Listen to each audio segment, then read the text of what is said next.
ലളിത ചേച്ചിയെക്കുറിച്ച് ഓർക്കുമ്പോൾ ഒരുപാട്, അതായത് സിനിമ മാത്രമല്ല, ഫസ്റ്റ് ഞാൻ ജനിക്കുന്നതിന് മുമ്പേ എൻ്റെ അമ്മയുടെ കൂട്ടുകാരിയായിരുന്നു. ഞാൻ ജനിച്ചപ്പോൾ ആദ്യമായി സ്വർണവും തേനും അരച്ച് തന്നത് ലളിത ചേച്ചിയാണ്. അന്നു മുതലുള്ള ബന്ധമാണ്. മരിക്കുന്നതിന് കുറച്ച്, അതായത് വയ്യാതാവുന്നതിന് കുറച്ച് മുമ്പ് ചെന്നൈ വരുമ്പോഴൊക്കെ വീട്ടിൽ വരും, വന്നിരുന്നു.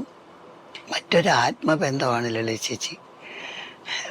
അമ്മയ്ക്ക് തുല്യമാണെന്ന് പറയാം. പിന്നെ ഞങ്ങൾ ഒരുമിച്ച് ഒത്തിരി പടത്തിൽ അഭിനയിച്ചു, ഉർവശിയായിട്ട് ഒത്തിരി പടത്തിൽ അഭിനയിച്ചു, കൽപ്പനയായിട്ട് അഭിനയിച്ചു. അതൊരു വലിയ ബോണ്ടാണ്. ആ നഷ്ടം തന്നെയാണ്. ഓർക്കാൻ ഒത്തിരിയുണ്ട്, പേഴ്സണലായിട്ട് ഒത്തിരിയുണ്ട്. അവർ KK നഗർ ചെന്നൈയിലായിരുന്നു താമസിച്ചിരുന്നത്. അപ്പം നിരന്തരം വരുമായിരുന്നു. ഞങ്ങൾ അങ്ങോട്ടും പോകും, അവിടെ ഇങ്ങോട്ടും വരും. വലിയൊരു കൂട്ടായിരുന്നു ഞങ്ങൾക്ക്.